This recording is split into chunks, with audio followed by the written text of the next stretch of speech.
A lot of the information in this video and in the interview with Douglas Murray will not come as a surprise to those of you living in the UK, but it certainly got my attention as someone who hadn't heard it before.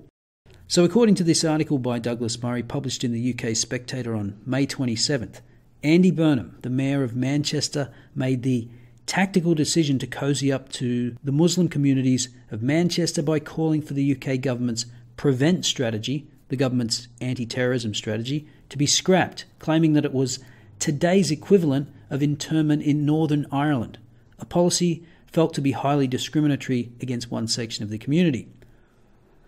Well, common sense would dictate that if one particular community is responsible for certain acts, then a policy to prevent those acts would target a particular community. But in the age we live in, virtue signalling is more important than inconvenient truths like that, and especially when virtue signalling to minorities can win your votes.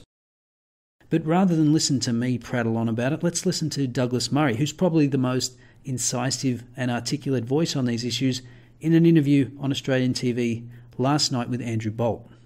1 year ago, in Manchester, police there held a training exercise to prepare for exactly what happened last week, a suicide bomb attack on civilians by a jihadist. Yet amazingly, they had to apologise for it. Because here is exactly what they did.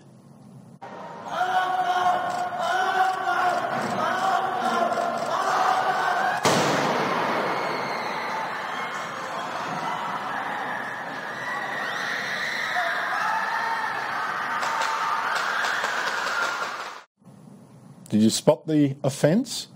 The officer playing the suicide bomber yelled, "Allahu Akbar," Allah's the greatest. Human rights campaigners and Muslim groups, they complained that this totally reinforced damaging stereotypes about Muslims because terrorist attacks could come from any community. And the Greater Manchester Police had to apologise, saying they now realised it was unacceptable to use this religious phrase before the mock suicide bombing, which so vocally linked this exercise with Islam. Except, of course, last week that stereotype proved only too true. 22 people killed at a concert by an Islamist. And even now, Manchester's Mayor, Andy Burnham, is still denying any link between Islam and terrorism. The message that I would want to get over, and this is how the vast majority of people will feel, this man was a terrorist, not a Muslim. He does not represent the Muslim community. I mean, sadly, there are extremists everywhere in our society right now, on all sides of politics, in all communities.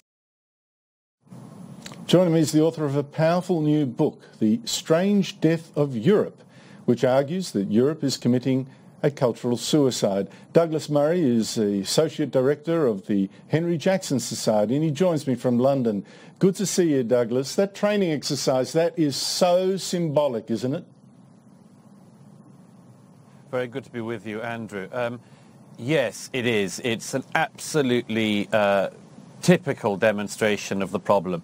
On one side, we have here in Britain and in Europe, just as you do in Australia, people who think this whole thing is about narratives and meta-narratives and perceptions.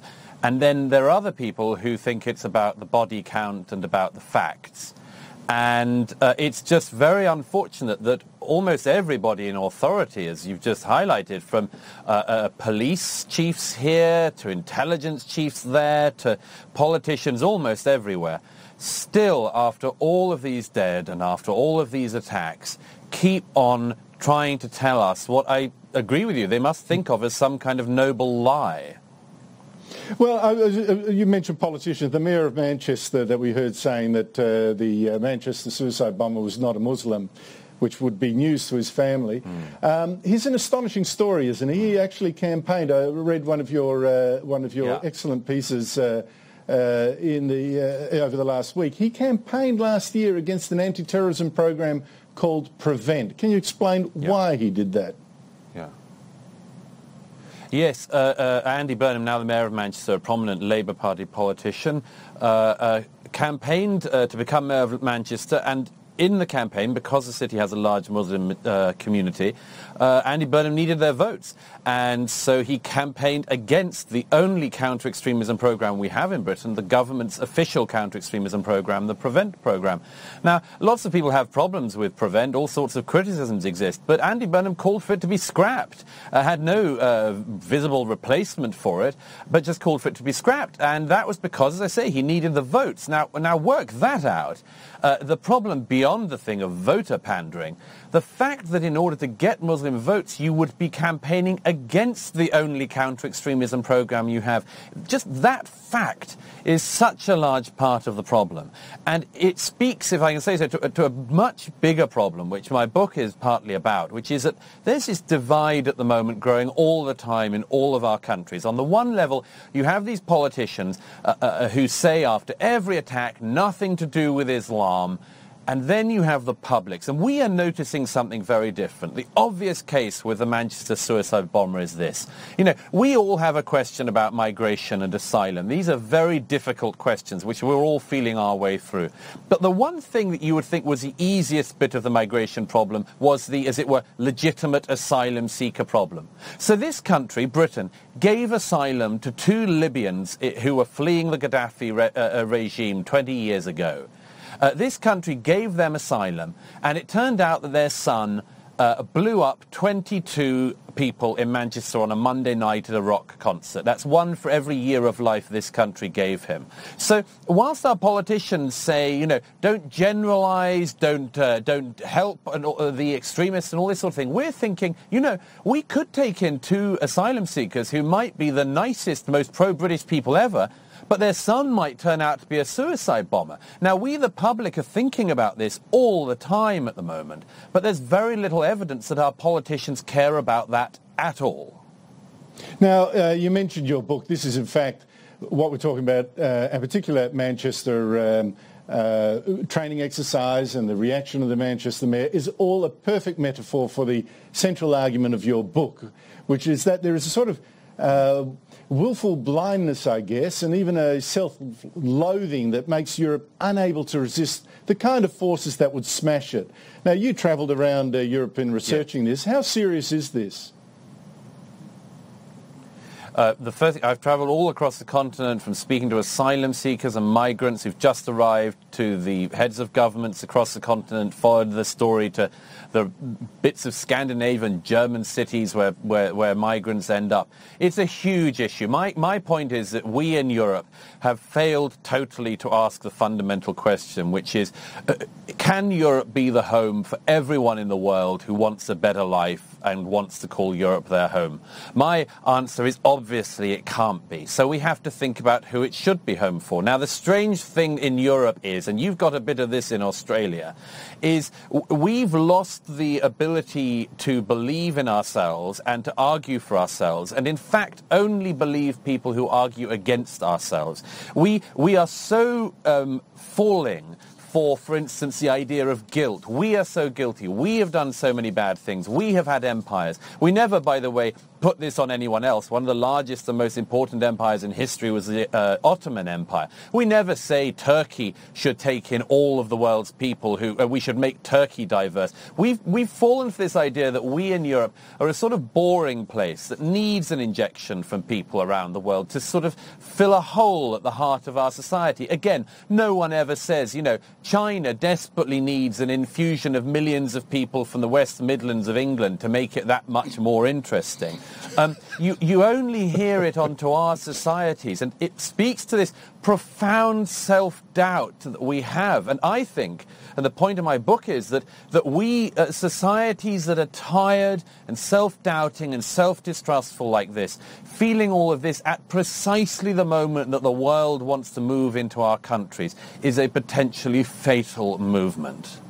Yeah, I thought another one of your very telling lines was that part of this idea that we Europe, or the West generally, could tolerate mass immigration from third world nations without any sign of stress was we seem to believe that people from those parts of the world could fit in seamlessly to, in your case, Britain, but we never assumed that Britain could seamlessly fit into India or China and be Indian or Chinese. No. Why that mismatch? But listen, that's right. Can Europe survive? And if it's going to, what must it do?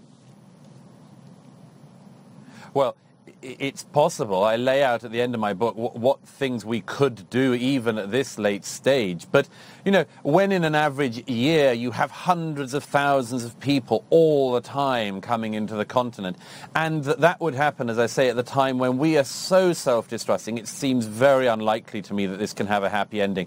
The obvious thing is to make a fundamental recognition that people are different and have different beliefs and different backgrounds, and that you know, the moment you walk into Europe, you do not just become a European. We are very loath to admit that. We like to pretend that the moment you come into Europe, you breathe the air of Europe and you live in the spirit of St. Paul and Voltaire, of Bach and Goethe. And obviously you don't. Obviously you don't. And we are taking part, therefore, in a lie. And the best way to get out of it is to stop the lie, to realize that, for instance, identity matters, religion matters. It may prove for Europe that Islam is the bit that we just cannot digest in such large numbers, and that we've got to go, as I say, to the fundamentals to protect our borders, like Australia has to have a much more serious and deep consideration of whether we can take in anything like the numbers we have, and I think we can't, to decide who we can take in, and then, most importantly, to work on the people who are already here. Because, you know, if you can produce, as I say, a first or second generation immigrant suicide bomber, then you clearly have a problem. And it's clear, as I say, from all sorts of stats, and just one I'd put out there. A poll last year in Britain found that 2/3 of British Muslims said they wouldn't report to the police if they've discovered that a relative had extremist involvements. Now, that is just such a big problem. So I say reduce the Islam in our society, just slow the immigration down, try to work with what we've got. It's not going to be perfect, it's never going to be perfect, and it's going to be very difficult for a long time. But the trajectory we're on is utter suicide.